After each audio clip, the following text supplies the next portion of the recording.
Hello dear friends, കല്ലുമ്മക്കായയുടെ list ഇല്ലാത്തവരുണ്ടാവോ? ഏതായാലും നമ്മളെ കണ്ണൂർ കാസർഗോഡ് ഭാഗത്തെല്ലാം വളരെ കുറവായിരിക്കും. എന്താണെന്ന് വെച്ചാൽ നമ്മൾ ഭയങ്കര ഫേവറേറ്റ് ആയിട്ടുള്ള ഒരു ചായക്കടിയിലൊന്നാണ് ഈ കല്ലുമ്മക്കായട എന്ന് പറയുന്നത്.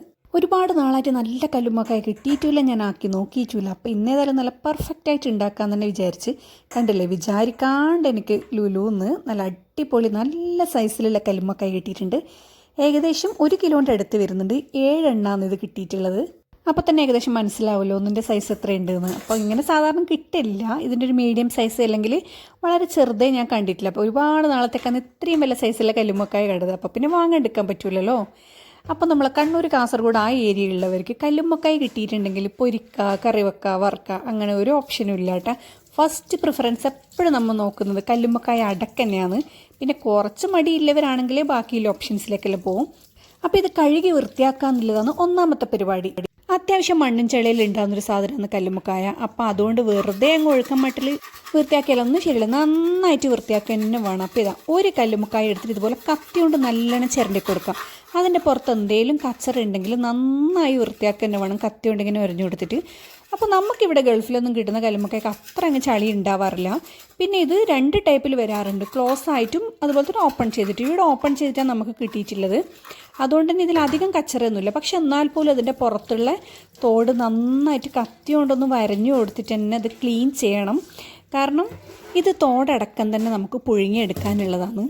ബെസ്റ്റായിട്ടുള്ളത് ഇങ്ങനെ റണ്ണിങ് വാട്ടറിൽ വൃത്തിയാക്കുന്നതാണ്. അപ്പോൾ ഇങ്ങനെ പൈപ്പ് തുറന്ന് വെച്ചിട്ട് അതിൻ്റെ താഴെ വെച്ച് നന്നായി ചളി പോകുന്ന രീതിയിൽ ഒന്ന് അതിൻ്റെ അകത്തേക്കൊക്കെ വെള്ളമാക്കാം. ഇവിടെ ഇതാ ഒരു പകുതി വരെ ഓപ്പൺ ആയിട്ടുള്ളതാണ് ഞാൻ വാങ്ങുമ്പോൾ കിട്ടിയിട്ടുള്ളത്. അപ്പോൾ നിങ്ങൾ വിചാരിക്കുന്നുണ്ടോ ബാക്കി ഓപ്പൺ ചെയ്യാൻ വേണ്ടി ഞാനിങ്ങനെ പെടാപ്പാട് പെടുന്നുണ്ട്, വലുതായതുകൊണ്ട് തന്നെ കുറച്ച് പണിയുണ്ട്. അപ്പോൾ കണ്ടില്ലേ, ഇതിൻ്റെ അകത്ത് വൃത്തികളുണ്ട്, ഒരു നാര് പോലത്തെ സാധനങ്ങളുണ്ട്, അതിങ്ങനെ വലിച്ച് കളയാം. പിന്നെ പൈപ്പ് തുറന്നിട്ട് അതിൻ്റെ ചളിയിൽ നന്നായിട്ട് ഉരച്ച് കളയാം. ക്ലോസ് ആയിട്ടുള്ള കല്ലുമ്മക്കായ നമുക്ക് കിട്ടിയിട്ടുണ്ടെങ്കിൽ ഒന്ന് ഫ്രിഡ്ജിൽ വെച്ചാൽ മതി, അത് ജസ്റ്റ് ഒന്ന് ഓപ്പൺ ആയിക്കോളും. പിന്നെ ചില ആൾക്ക് ചോദിക്കാറുണ്ട് ഇതങ്ങ് പുഴുങ്ങിയാൽ പോരാ, എന്നാൽ പിന്നെ പെട്ടെന്നങ്ങ് ആവൂലേ, ഒന്ന് ചൂടാക്കിയിട്ടുണ്ടെങ്കിൽ അത് പിന്നെ അതങ്ങ് വിട്ട് വരും തോടുന്നു. പക്ഷെ നമുക്ക് വിട്ട് വരുന്നതല്ല വേണ്ടത്. കണ്ണൂർ കാസർഗോഡ് സ്റ്റൈലിൽ നമുക്ക് നല്ല അടിപൊളി കല്ലുമ്മക്കായ അട ഉണ്ടാക്കിയെടുക്കണമെങ്കിൽ നമുക്ക് പുഴുങ്ങാൻ പറ്റില്ല. ഇത് പച്ചന്നെ ഇത് ഓപ്പൺ ചെയ്ത് വെച്ചിട്ടാണ്, ഇതിലൊരു മാവ് നിറച്ചിട്ടാണ് നമ്മൾ സൂപ്പർ ടേസ്റ്റി കല്ലുമ്മക്കായ ആക്കുന്നത്. അപ്പോൾ ഇത് പുഴുങ്ങിയിട്ട് കറി ഉണ്ടാക്കാനും ഫ്രൈ ചെയ്യാനും മാത്രമേ പറ്റൂ. അപ്പോൾ ഇത് അല്ലാണ്ട് തന്നെ നമുക്ക് ഓപ്പൺ ചെയ്തെടുക്കുകയാണ് വേണ്ടത്. ഇതിൻ്റെ അകത്തും അത്യാവശ്യം വഴുവഴുപ്പ്, അതുപോലെ തന്നെ ചെറിയ രീതിയിലൊരു ചളി പോലെ ഒരു കളർ ഉണ്ടാവും, ഇത്ര വലുതായത് കാരണം. പിന്നെ പൊടിമണ്ണ് ഉണ്ടാവാനും ചാൻസ് ഉണ്ട്. അപ്പോൾ അതെല്ലാം നന്നായിട്ടൊന്ന് കഴുകുക. പിന്നെ ഒരുപാടങ്ങ് ഉരച്ച് വൃത്തിയാക്കേണ്ട ആവശ്യമൊന്നുമില്ല. അതങ്ങ് സോഫ്റ്റ് ആയിട്ടുള്ള മസിലാണ്, പെട്ടെന്ന് ഇങ്ങനെ പൊടിഞ്ഞു പോകാൻ ചാൻസ് ഉണ്ട്, അതുകൂടി ശ്രദ്ധിക്കാം. കുറച്ചൊന്ന് മയത്തിലെല്ലാം നന്നായിട്ട് കൈ കൊണ്ടുതന്നെ ഒന്ന് വൃത്തിയാക്കാം. പിന്നെ ഉള്ളൊരു കാര്യം എന്ന് വെച്ചാൽ നമ്മളിങ്ങനെ ക്ലോസ് ആയിട്ടുള്ള കല്ലുമ്മക്കായ നമുക്ക് കിട്ടുന്നുണ്ടെങ്കിൽ ഇതിൻ്റെ പുറം ആദ്യം വൃത്തിയാക്കിയതിന് ശേഷം ഒരു കത്തി വെച്ചിട്ട് ഇതിൻ്റെ നടുവിലൊന്നിങ്ങനെ പ്രസ് ചെയ്ത് കൊടുത്താൽ മതി, അതിങ്ങനെ വിടുവിച്ച് വന്നോളും. അതുപോലെ തന്നെ അതിൻ്റെ അകത്ത് ആ സെൻട്രലായിട്ട് ആ ഒരു ഹാഫില്ലേ ആ ഒരു ഭാഗത്ത് ഒരു വഴുവഴുപ്പുള്ളൊരു നാര് പോലത്തെ ഒരു സാധനം ഉണ്ടാവാറുണ്ട് അധികം കല്ലുമ്മക്കായാലും. അതങ്ങനെ കിട്ടുകയാണെങ്കിൽ നമ്മളതൊന്ന് വലിച്ച് കളയുന്നത് നല്ലതായിരിക്കും. നമ്മളിങ്ങനെ റണ്ണിങ് വാട്ടറിൽ തന്നെ നല്ല ക്ലീൻ ചെയ്താൽ ഓൾമോസ്റ്റ് ഇത് പോകുന്നില്ലെങ്കിൽ ജസ്റ്റ് ഒന്ന് അവിടെ ഉണ്ടോ നോക്കാം. ആ സെൻട്രലായിട്ടൊരു വഴുവഴുപ്പുള്ളൊരു നാര് പോലത്തെ സാധനം അതിങ്ങനെ കൈകൊണ്ട് വലിച്ചാൽ തന്നെ കിട്ടും അത്. അപ്പോൾ അതും കൂടി റിമൂവ് ചെയ്യുന്നത് നല്ലതായിരിക്കും. അതുപോലെ തന്നെ ഓപ്പൺ ചെയ്യാത്ത കല്ലുമ്മക്കായ നമ്മൾ വാങ്ങുന്നുണ്ടെങ്കിൽ ഇതിൻ്റെ പുറം ആദ്യം തന്നെ നല്ലോണം ക്ലീൻ ചെയ്യുക. നമ്മൾ ഫ്രിഡ്ജിൽ വെക്കുന്നതിന് മുമ്പ് തന്നെ അതിൻ്റെ തോട് നന്നായി കഴുകി വൃത്തിയാക്കിയതിന് ശേഷം ഒരു പാത്രത്തിലിട്ടിട്ട് ഫ്രിഡ്ജിൽ വെക്കുക. അപ്പോൾ ഫ്രിഡ്ജിൽ വെച്ചാൽ അത് ഓപ്പൺ ആവുകയും ചെയ്യും, അതുപോലെ തന്നെ ആ കല്ലുമ്മക്കായൻ്റെ നീരിറങ്ങി വരികയും ചെയ്യും അതിൽ. അപ്പോൾ അതുകൊണ്ടാണ് ക്ലീൻ ചെയ്യണമെന്ന് പറഞ്ഞത്. ക്ലീൻ ചെയ്തിട്ടില്ലെങ്കിൽ അതിൻ്റെ ആ ചളിയും കൂടി മിക്സായിട്ട് നമുക്ക് യൂസ് ചെയ്യാൻ പറ്റില്ല. നമ്മളിപ്പോൾ കല്ലുമ്മക്കായൻ്റെ അട ഉണ്ടാക്കുന്നുണ്ടെങ്കിലും ഫ്രൈ ചെയ്യുന്നതാണെങ്കിലും കറി വെക്കുന്നുണ്ടെങ്കിൽ തന്നെ ആ ഒരു നീരിറങ്ങി വന്ന് അതും കൂടി മിക്സ് ചെയ്തിട്ട് ചെയ്യുകയാണെങ്കിൽ കറക്റ്റ് നല്ല ഫ്ലേവറിൽ കിട്ടും. അത് കല്ലുമ്മക്കായ അട ഉണ്ടാക്കുന്നുണ്ടെങ്കിൽ അത് മസ്റ്റാണ് അതിൻ്റെ നീര്. അപ്പോൾ അതും കൂടി ഒന്ന് ശ്രദ്ധിക്കാം.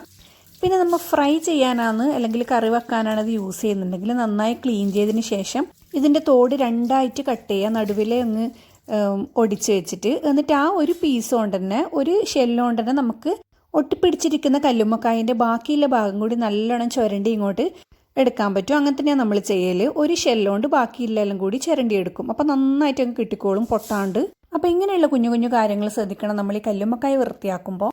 സീ ഫുഡ് അല്ലെങ്കിൽ നമ്മളിതുപോലെ കല്ലുമ്മക്കായ, കക്ക, ഞണ്ട് അതൊക്കെ വാങ്ങാൻ പലരും മടിക്കുന്നത്. അതങ്ങനെ ക്ലീൻ ചെയ്യേണ്ടതെന്ന് അറിയാൻ അല്ലെങ്കിൽ ഒരു മടി കൊണ്ടെല്ലാമായിരിക്കാം പലരും അങ്ങനെ മടിച്ച് നിൽക്കാറുണ്ട്. അപ്പോൾ നമുക്കറിയാം നല്ല സൂപ്പർ ടേസ്റ്റി ആയിട്ടുള്ളൊരു സംഭവമാണ് ഈ കല്ലുമ്മക്കായും ഞണ്ട് എന്നൊക്കെ പറയുന്നത്, ഇതുപോലെ ഷെല്ലുള്ളത്. അപ്പോൾ വൃത്തിയാക്കാൻ മടിച്ചിട്ടൊന്നും ആരും വാങ്ങാണ്ടിരിക്കണ്ട. നന്നായിട്ട് നമുക്ക് അടിപൊളിയായിട്ട് സിമ്പിളായിട്ട് ഇതുപോലെ അങ്ങ് ക്ലീൻ ചെയ്തെടുക്കാൻ പറ്റുന്നേ ഉള്ളൂ. അപ്പം ഞണ്ടിൻ്റെ ഞാനിതിന് മുമ്പേ ഒരു വീഡിയോ ചെയ്തിട്ടുണ്ട്. ഞണ്ട് എങ്ങനെയാണ് സിമ്പിളായിട്ട് സ്റ്റെപ്പ് ബൈ സ്റ്റെപ്പായിട്ട് തന്നെ ക്ലീൻ ചെയ്യാമെന്നുള്ളത്. അപ്പം ഞാനതിൻ്റെ ലിങ്ക് ഡിസ്ക്രിപ്ഷൻ ബോക്സിലിടാം. ആർക്കെങ്കിലും വേണമെന്നുണ്ടെങ്കിൽ അതൊന്ന് എടുത്ത് നോക്കിയാൽ മതി. അപ്പോൾ ഇതാ ഇത്രയേ ഉള്ളൂ. കുഞ്ഞു കുഞ്ഞു കുറച്ച് കാര്യങ്ങൾ ശ്രദ്ധിച്ചാൽ മതി. ഇനി നമ്മൾ കല്ലുമ്മക്കായ അടയാന്ന് ഉണ്ടാക്കുന്നുണ്ടെങ്കിൽ ഒരു കാര്യം കൂടി ചെയ്യണം. അത് ഞാൻ കാണിച്ചു തരാം. എല്ലാ കല്ലുമ്മക്കായും വൃത്തിയാക്കിയതിന് ശേഷം ഇതാ ഒരു വലിയൊരു സ്റ്റീലിൻ്റെ ബൗളിൽ അല്ലെങ്കിൽ ഇതുപോലുള്ളൊരു പാത്രത്തിൻ്റെ സൈഡിൽ ഇങ്ങനെ കമിഴ്ത്തി വെച്ചിട്ടുണ്ട് ഞാൻ. അപ്പോൾ അതിലുള്ള വെള്ളം ഊർന്ന് പോകാൻ വേണ്ടിയിട്ടാണ്. അപ്പോൾ ക്ലീൻ ചെയ്തിട്ടുള്ള വെള്ളമാണ്. അപ്പോൾ കണ്ടില്ലേ, ഇങ്ങനെ കമിഴ്ച്ച് വെച്ചിട്ടുണ്ടെങ്കിൽ അതിൻ്റെ അകത്ത്, ആ പാത്രത്തിൻ്റെ അകത്തേക്ക് ഇതിൽ നിന്ന് ഒരു വെള്ളം ഊറി വരാനുണ്ട്, അതിൻ്റെ ഒരു നീര്. അടയാക്കുമ്പോൾ നമുക്ക് അതും കൂടി മിക്സ് ചെയ്യാനുണ്ട്. അപ്പോൾ ഇതാ ഇനി കല്ലുമ്മക്കായ ഉണ്ടാക്കലാണ്. അതിൻ്റെ വീഡിയോ പെട്ടെന്ന് ഞാൻ അപ്ലോഡ് ചെയ്യും. നിങ്ങളൊരു കല്ലുമ്മക്കായ ഇഷ്ടമില്ലവരാണെങ്കിൽ ഈ വീഡിയോക്ക് ഒരു ലൈക്ക് ചെയ്യാൻ മറക്കല്ലേ. അതുപോലെ തന്നെ എന്ത് അഭിപ്രായമെങ്കിലും ഒന്ന് കമൻറ്റ് ചെയ്യുക. ഇനി കല്ലുമ്മക്കായൻ്റെ വീഡിയോ ആയിട്ട് പെട്ടെന്ന് തന്നെ ഞാൻ വരുന്നതാണ്. അപ്പോൾ എല്ലാം കൂടി ഒരുപാട് ലെങ്ത് ആകണ്ടെന്ന് വിചാരിച്ചിട്ടാണ്. അപ്പോൾ ഇൻഷാ അല്ലാഹ് അതുവരെ എല്ലാവരും ടേക്ക് കെയർ. ബൈ.